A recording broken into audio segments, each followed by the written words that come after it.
April 3ರಂದು ತೆರೆ ಕಾಣ್ತಾ ಇರುವಂತಹ ಪ್ರೇಮಿ ಸಿನಿಮಾದ ನಟ ನನ್ನೊಟ್ಟಿಗಿದ್ದಾರೆ. ಅದ್ವಿಕ್ ಅವ್ರನ್ನ ಮಾತಾಡಿಸ್ತಾ ಹೋಗೋಣ.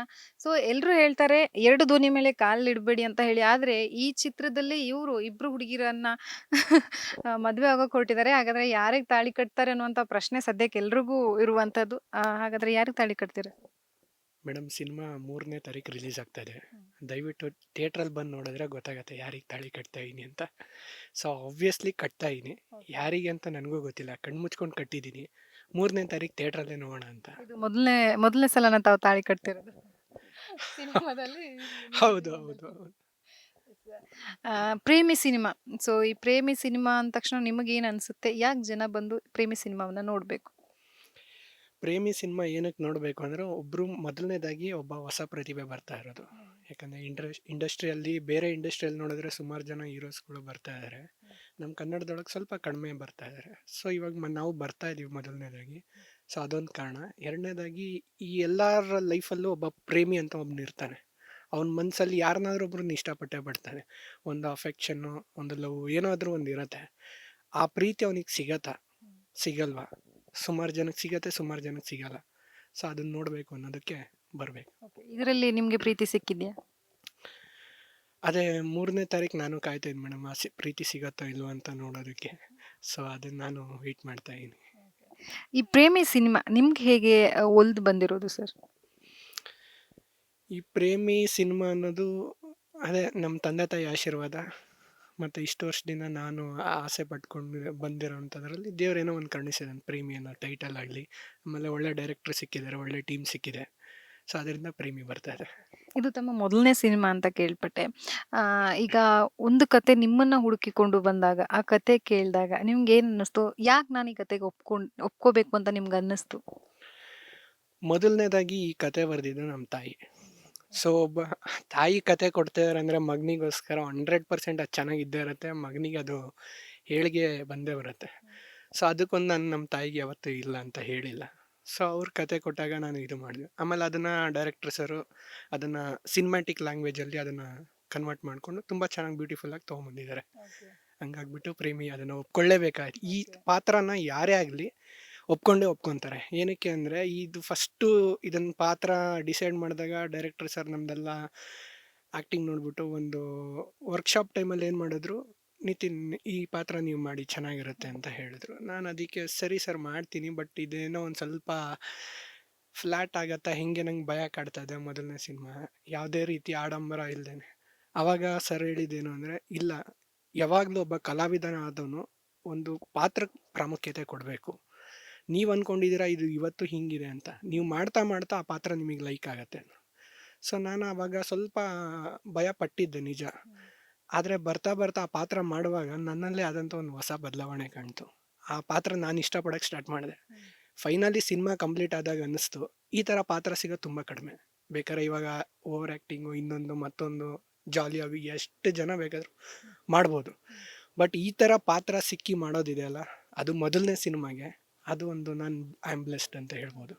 ನೀವು ಮೂಲತಃ ಈ ಕಲಾವಿದರ ಅಥವಾ ಹೇಗೆ? ಯಾಕಂತಂದ್ರೆ ಈ ನಟನೆ ಅನ್ನುವಂಥದ್ದು ಎಲ್ಲರಲ್ಲೂ ಬರೋದಂಥದ್ದಲ್ಲ. ಸೊ ನೀವು ಮುಂಚೆಯಿಂದಲೂ ಏನಾದ್ರು ಕ್ಲಾಸಿಗೆ ಹೋಗ್ತಿದ್ದೀರಾ? ಪ್ರಾಕ್ಟೀಸ್ ಮಾಡ್ತಾ ಇದ್ದೀರಾ?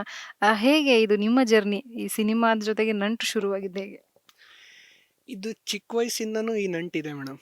ಯಾಕಂದರೆ ಜನರು ನಾನು ಇವಾಗ ಈ ಗಣೇಶ ಫೆಸ್ಟಿವಲಲ್ಲಿ ಹೋಗಿ ಡ್ಯಾನ್ಸ್ ಮಾಡೋದು, ಆಮೇಲೆ ಸ್ಕೂಲಲ್ಲಿ ಆ್ಯನ್ಯುವಲ್ ಡೇ ಅಲ್ಲಿ ಪಾತ್ರಗಳನ್ನ ಮಾಡೋದು ಮಾಡ್ತಾ ಇದ್ದೆ. ಸೊ ಅಲ್ಲಿ ಜನರು ಶಿಳ್ಳೆ, ಚಪ್ಪಾಳೆ, ಆಮೇಲೆ ಆ ನೋಟ್ ಹಾಕೋದು, ಪಿನ್ ಹೊಡಿಯೋದು, ಆಮೇಲೆ ಹೂವಿನ ಹಾರ ಹಾಕೊಂಡು ತಲೆ ಮೇಲೆ ಕೂರಿಸ್ಕೊಂಡು ಅದೊಂದು ಸ್ವಲ್ಪ ನನಗೆ ಇಂಪ್ಯಾಕ್ಟ್ ಕ್ರಿಯೇಟ್ ಮಾಡಿಬಿಟ್ಟು, ಸೊ ನನಗೆ ಇದ್ರ ಮೇಲೆ ಆಸಕ್ತಿ ಸ್ವಲ್ಪ ಜಾಸ್ತಿ ಬಂದು ಇವಾಗಲೂ ಶಿಳ್ಳೆ ಚಪ್ಪಾಳೆ ಹೊಡೆದ್ರೆ ಏನು ಬೇಕಾದ್ರೂ ಮಾಡಿಬಿಡ್ಬೋದು ಅನಿಸುತ್ತೆ. ಸೊ ಅದೊಂದು ನಮಗೆ ತುಂಬ ಏನಿಲ್ಲ ಅಂದ್ರೂ ನಡೆಯುತ್ತೆ. ಈ ಶಿಳ್ಳೆ ಚಪ್ಪಾಳೆ ಇಲ್ಲ ಅಂದ್ರೆ ನಮಗೆ ಆಗಲ್ಲ. ಆರಾಮಾಗಿ ಅದ್ವಿಕ್ ಅವ್ರನ್ನ ಆರಾಮಾಗಿ ಡ್ಯಾನ್ಸ್ ಮಾಡಿಸ್ಬೋದು ಒಂದು ಸಿಳ್ಳೆ ಚಪ್ಪಾಳೆಯಿಂದ. ಖಂಡಿತ. ಸೊ ನೀವು ಇಂಜಿನಿಯರ್ ವರ್ಕ್ ಮಾಡ್ತಾ ಇದ್ದೀರಾ ಅಂತ ಗೊತ್ತಾಯ್ತು. ವರ್ಕ್ ಮಾಡ್ತಾನೆ ಈಗ ಸಿನಿಮಾ ಸಹ ಮಾಡಿದ್ದೀರಾ. ಅಲ್ಲಿಂದ ಸಡನ್ ಆಗಿ ಅದು ಹೆಂಗೆ? ಈಗ ತಾಯಿಯವ್ರ ಕತೆ ಬರೆದಿದ್ದಾರೆ ಅಂತ. ಬಟ್ ಕೆಲವೊಬ್ರು ಈ ತರ ಒಂದು ಅಪರ್ಚುನಿಟಿ ಸಿಕ್ಕರೆ ಈ ಕೈಯಲ್ಲಿರುವಂತ ಕೆಲಸವನ್ನ ಬಿಟ್ಬಿಡ್ತಾರೆ. ಬಟ್ ನೀವು ಅದು ಹೆಂಗೆ ಎರಡನ್ನ ಮ್ಯಾನೇಜ್ ಮಾಡ್ಕೊಂಡು ಹೋಗ್ತಿದ್ದೀರಾ? ಏನಂದರೆ ಇವಾಗ ನಮ್ಮ ತಂದೆ ಇದಕ್ಕೆ ಪ್ರೊಡ್ಯೂಸರು, ನಮ್ಮ ತಾಯಿ ಕತೆ ಬರೆದಿದ್ದು, ನಾನು ಆ್ಯಕ್ಟ್ ಮಾಡ್ತಾ ಇರೋದು. ಇವಾಗ ನಮ್ಮ 3 ಜನದಲ್ಲೂ ಒಂದು ವೆಲ್ ಸೆಟಲ್ಡ್ ಫ್ಯಾಮಿಲಿ, ಒಂದು ಒಳ್ಳೆ ಬ್ಯಾಕ್‌ಗ್ರೌಂಡು, ಸಿನಿಮ್ಯಾಟಿಕ್ ಇದರಲ್ಲಿ ಆ ಥರ ಏನಿಲ್ಲ. ನಾವೊಂದು ಮಿಡಲ್ ಕ್ಲಾಸ್ ಅವರೇ. ಸೊ ಇವಾಗ ದುಡಿಮೆ ಅಂತೂ ಬೇಕೇ ಬೇಕು. ಬಟ್ ಅವ್ರೇನು ಅಂದರೆ ಒಬ್ಬ ಮಗನಿಗೆ ಆಸೆ ಇದೆ ಅಲ್ಲ, ಅವನ ಆಸೆ ತೀರ್ಸೋಣ ಅನ್ನೋದೊಂದು ಅವರಿಗೆ ಬಂದಿದ್ದು. ಸೊ ನನ್ನ ಮಗ ಇಷ್ಟಪಡ್ತಾನಂದರೆ ಏನು ಬೇಕಾದ್ರೂ ಮಾಡೋಣ ಅಂತ. ಇಂಥ ತಂದೆ ತಾಯಿಯಲ್ಲಿ ಸಿಗ್ತಾರೆ. ಸಿಕ್ಕರು ನನಗೆ ತುಂಬ ಖುಷಿ ಆಗ್ತಾಯಿದೆ ಆ ಥರ. ಸೊ ಅವ್ರೇನು ಹೇಳಿದರು, ಸರಿ ಮಾಡು ನೀನು, ಕೆಲಸ ಮಾತ್ರ ಬಿಡೋಕೆ ಹೋಗ್ಬೇಡ, ಯಾಕಂದರೆ ನಿನಗೆ ಅದು ಬ್ರೆಡ್ ಆ್ಯಂಡ್ ಬಟರು. ಸೊ ನೀನು ಕೆಲಸ ಇಟ್ಕೊಂಡೆ ನೀನು ಮಾಡ್ತೀಯ ಅನ್ನೋ ಕೆಪಾಸಿಟಿ ನಿನಗಿತ್ತಂದ್ರೆ ನೀನು ಟ್ರೈ ಮಾಡು, ನಾವು ಅದಕ್ಕೆ ಸಪೋರ್ಟ್ ಮಾಡ್ತೀವಿ. ಸರಿ ನೋಡೋಣ, ಇದು ಒಂದು ಲೆವೆಲಿಗೆ ಕ್ಲಿಕ್ ಆಗೋ ತನಕ ಕೆಲಸ ಅಂತೂ ಬಿಡೋಕ್ಕಾಗಲ್ಲ. ಸೊ ಏನೋ ಒಂದು ಮಾಡಿಕೊಂಡು ಎರಡನ್ನೂ ಬ್ಯಾಲೆನ್ಸ್ ಮಾಡ್ಕೊಂಡು ಮಲ್ಟಿ ಟಾಸ್ಕ್ ಮಾಡೋದ್ರಿಂದ ನಮಗೆ ಒಳ್ಳೆಯದೇ ಇರುತ್ತೆ. ನಾವು ಐಡಲಾಗಿ ಕೂರಲ್ಲ. ಸೊ ಹಂಗಾಗ್ಬಿಟ್ಟು ಎರಡು ಪ್ರಯತ್ನ ಮಾಡೋಣ ಅಂತ ಹೇಳ್ಬಿಟ್ಟು ಮಾಡಿದ್ದು. ಅದರಲ್ಲಿ ಸಕ್ಸಸ್ ಬಂದಿದೆ. ಈ ಮೊದಲನೇ ಸಿನಿಮಾದಲ್ಲೇನೆ ಅಪ್ಪ ಅಮ್ಮನೂ ನಿಮ್ಮ ಒಟ್ಟಿಗೆ ನಿಂತ್ಕೊಂಡಿದ್ದಾರೆ. ಅದೇನು ಅನ್ಸುತ್ತೆ ನಿಮ್ಗೆ? ಎಷ್ಟು ಖುಷಿ ಆಗುತ್ತೆ ಅದು? ಅದು ತುಂಬ ಖುಷಿ ಆಗುತ್ತೆ ಮೇಡಮ್. ಏನಕ್ಕೆ ಅಂದರೆ ಸರ್ವಸ್ವವು ಅವರೇ. ನಮಗೆ ಈ ಜನ್ಮ ಆಗಲಿ ಇದು ಆಗಲಿ ಎಲ್ಲದೂ ಅವರೇ ಕೊಟ್ಟಿದ್ದು. ಸೊ ಇವಾಗ ಅವ್ರೇನಂದರೆ ಶಿವ ಪಾರ್ವತಿ ಇದ್ದಂಗೆ ನನಗೆ. ಅವ್ರದ್ದು ಆಶೀರ್ವಾದ ಇತ್ತಂದರೆ ಏನು ಬೇಕಾದ್ರೂ ಜಗತ್ತಲ್ಲಿ ಗೆಲ್ಬೋದು. ಸೊ ಹಂಗಾಗ್ಬಿಟ್ಟು ನನಗದು ತುಂಬ ಹೆಮ್ಮೆ ಇದೆ, ಖುಷಿ ಇದೆ. ಸೊ ಹಂಗಾಗ್ಬಿಟ್ಟು ಅವ್ರ ಆಶೀರ್ವಾದ ಇರೋದ್ರಿಂದ ನಾನು ಯಾವತ್ತೂ ಸೋಲನ್ನು ಕಾಣಲ್ಲ ಅಂತ ಒಂದು ನಂಬಿಕೆ ಇದೆ. ಎಷ್ಟು ದಿನ ಶೂಟಿಂಗ್ ಮಾಡಿದ್ರಿ? ನಿಮ್ಗೆ ಯಾವತ್ತಾದ್ರೂ ಇದು ಕಷ್ಟ ಅಂತ ಅನ್ನಿಸ್ತಾ? ಇಂಥದ್ದೊಂದು ಸಿಚುವೇಶನ್, ಇಂಥದ್ದೊಂದು ಏನಂತಾರೆ ಸೀನ್ ಕಷ್ಟ ಅಂತ ಅನ್ಸಿರೋ? ಆಲ್ಮೋಸ್ಟ್ 35+ ಡೇಸ್ ಮಾಡಿದ್ದೀವಿ. ಸೊ ಕಷ್ಟ ಅಂದರೆ ಕೆಲವೊಂದರಲ್ಲಿ ಆಗಿದೆ ಮೇಡಮ್, ಇಲ್ಲ ಅಂತ ಹೇಳಲ್ಲ. ಏನಕ್ಕೆ ಅಂದರೆ ಇದು ಈ ಥರ ಪಾತ್ರ ನಾನು ಮಾಡ್ತಾ ಇರೋದು ಹೊಸ್ತು. ಏನಕ್ಕೆ ಅಂದರೆ ಇವಾಗ ತುಂಬ ರಿಜಿಡ್ ಆಗಿರಬೇಕು. ಆಮೇಲೆ ಆ ಪಾತ್ರದಿಂದ ಆಚೆ ಹೋಗೋಕ್ಕಾಗಲ್ಲ ನಾನು. ನಂಗೆ ಹೆಂಗಾಗ್ತಾಯಿತ್ತು ಅಂದರೆ ಶೂಟಿಂಗ್ ಟೈಮಲ್ಲಿ ಇವರು ಡೈರೆಕ್ಟರ್ ಸರ್ ಆಗಲಿ ಇಡೀ ಟೀಮು ಕೆಲವೊಂದು ಸತಿ ನಗ್ತಾ ಇದ್ದರೆ ನಾನು ನಗೋಕ್ಕಾಗ್ತಾ ಇರಲಿಲ್ಲ. ಏನಕ್ಕೆ ಅಂದರೆ ಅಷ್ಟು ಆ ಪಾತ್ರದಲ್ಲೇ ಇರಬೇಕು ಅಂತ ಸರ್ ಏನು ಮಾಡೋರು, ಇಲ್ಲ ಅದ್ವಿಕ್ ನೀವು ಆ ಪಾತ್ರದಿಂದ ಆಚೆ ಬಂದುಬಿಡ್ತೀರಾ, ಸೊ ಸ್ವಲ್ಪ ದಿವಸ ಆ ಪಾತ್ರನ ಕ್ಯಾರಿ ಫಾರ್ವರ್ಡ್ ಮಾಡಿ ನಿಮ್ಮ ಇದರಲ್ಲೇ ಇರಿ, ಸೊ ಅದು ಚೆನ್ನಾಗಿ ಬರುತ್ತೆ ಅಂತ. ಸೊ ಫೈನಲ್ ರಿಸಲ್ಟ್ ನೋಡಿದಾಗ ಅದು ಖುಷಿ ಆಯಿತು. ಸರಿ, ಈಗ ಸಿನಿಮಾ ಬರ್ತಾ ಇದೆ ಥಿಯೇಟ್ರಲ್ಲಿ. ಮೊದಲನೇ ಸಿನಿಮಾವನ್ನ ಒಂದು ಬಿಗ್ ಸ್ಕ್ರೀನಲ್ಲಿ ನೋಡೋದಕ್ಕೆ ಎಲ್ರಿಗೂ ಸಿಗಲ್ಲ ಅಂಥದ್ದೊಂದು ಆಪರ್ಚುನಿಟಿ ನಿಮಗೆ ಸಿಕ್ಕಿದೆ. ಎಷ್ಟು ಎಕ್ಸೈಟ್ಮೆಂಟ್ ಇದೆ? ತುಂಬ ಎಕ್ಸೈಟ್ಮೆಂಟ್ ಇದೆ ಮೇಡಮ್. ಯಾಕಂದರೆ ಚಿಕ್ಕ ವಯಸ್ಸಿಂದನೂ ಕಂಡಿದ್ದ ಕನಸು. ಸೊ ಇವಾಗ ನನಸಾಗ್ತಾ ಇದೆ ಅಂದರೆ ಆ ಎಕ್ಸೈಟ್ಮೆಂಟು ನಾನು ಮಾತಲ್ಲಿ ಹೇಳೋಕ್ಕಾಗಲ್ಲ. ಸೊ ಅದನ್ನು ಒಳಗಡೆ ಕಂಟ್ರೋಲ್ ಮಾಡಿ ಇಟ್ಕೊಂಡು ಹೋಗ್ತಾ ಇದ್ದೀನಿ ಅಷ್ಟೇ. ಈ ಒಂದು ಸಿನಿಮಾಗೆ ಪ್ರಿಪ್ರೇಷನ್ ಅನ್ನೋಂಥದ್ದು ಬಹಳ ಮುಖ್ಯ ಆಗುತ್ತೆ. ನೀವು ಹೇಗೆ ಪ್ರಿಪೇರ್ ಮಾಡ್ಕೊಂಡಿದ್ರಿ ಮುಂಚಿತವಾಗಿ ಸಿನಿಮಾ ಶೂಟಿಂಗ್ ಶುರುವಾಗೋಕ್ಕೂ ಮೊದಲು? ಸೊ ವರ್ಕ್ಶಾಪ್ಸ್ ನಡೀತಾ ಇತ್ತು. ಆಮೇಲೆ ನಾನು ಒಂದು ರಂಗವಿಸ್ಮಯ ಅನ್ನೋ ಒಂದು ಟೀಮಲ್ಲಿ ಆ್ಯಕ್ಟಿವ್ ಆಗಿ ವರ್ಕ್ ಮಾಡ್ತಾ ಇದ್ದೆ ಸ್ವಲ್ಪ ದಿವಸ. ಅದಾದಮೇಲೆ ಈ ಕೆಲಸದ ಕಾರಣಾಂತರಗಳಿಂದ ಅದನ್ನು ಬಿಟ್ಟೆ. ಸೊ ಆಮೇಲೆ ಅದೇ ವರ್ಕ್ಶಾಪು, ಆಮೇಲೆ ಡೈಲಿ ಮನೇಲಿ ಅದನ್ನು ಬೇರೆ ರೀತಿ ಮಿರರ್ ಮುಂದೆ ಆ ಥರ ಪ್ರಾಕ್ಟೀಸ್ ನಡೀತಾ ಇರ್ತದೆ. ಈಗ ಬೇರೆ ಬೇರೆ ಆಪರ್ಚುನಿಟೀಸ್ ಏನಾದರೂ ಬಂದಿದಾವ? ಬೇರೆ ಸಿನಿಮಾಗೆ ಒಪ್ಕೊಂಡಿದ್ದೀರಾ ಅಥವಾ ಏನಾದ್ರು ಪ್ಲಾನಿಂಗ್ಸ್, ಬೇರೆ ಏನಾದರೂ ನೆಕ್ಸ್ಟ್ ಪ್ಲಾನಿಂಗ್ಸ್ಗಳು ಹೇಗಿದ್ದಾವೆ? ಇವಾಗ ನಡೀತಾ ಇದೆ ಮೇಡಮ್, ಮಾತುಕತೆ ನಡೀತಾ ಇದೆ ಬೇರೆ ಪ್ರಾಜೆಕ್ಟ್ದು. ಸೊ ನೋಡೋಣ, ಇವಾಗ ಪ್ರೀಮಿ ರಿಲೀಸ್ ಆಗ್ತಿದ್ದಂಗೆ ಮತ್ತಿನ್ಯಾರ್ಯಾರು ಬರ್ತಾರೋ ನೋಡಬೇಕು. ಎಸ್, ಮೊದಲನೇ ಸಿನಿಮಾದಲ್ಲೇ ಬೆಸ್ಟ್ ಎಕ್ಸ್ಪೀರಿಯನ್ಸ್ ಅಂತ ಹೇಳೋದಾದ್ರೆ ಯಾವುದನ್ನ? ಆಲ್ಮೋಸ್ಟ್ ಎಲ್ಲ best experience madam. Be frank, ಎಲ್ಲ ಬೆಸ್ಟ್ ಎಕ್ಸ್ಪೀರಿಯನ್ಸ್. ಯಾಕಂದರೆ ಇದೆಲ್ಲ ಹೊಸದಂತಲೇ ನಾನು ಮಾಡ್ತಾ ಇರೋದು. ಸೊ ಮೊದಲನೇದಾಗಿರೋದ್ರಿಂದ ಆಲ್ವೇಸ್ ಬೆಸ್ಟ್ ಎಕ್ಸ್ಪೀರಿಯನ್ಸ್. ಮೂರನೇ ತಾರೀಕು ನಿಮ್ಮ ಸಿನಿಮಾ ಬರ್ತಾ ಇದೆ. ಯಾಕೆ ಜನರು ಥಿಯೇಟ್ರಿಗೆ ಬಂದು ನೋಡಬೇಕು?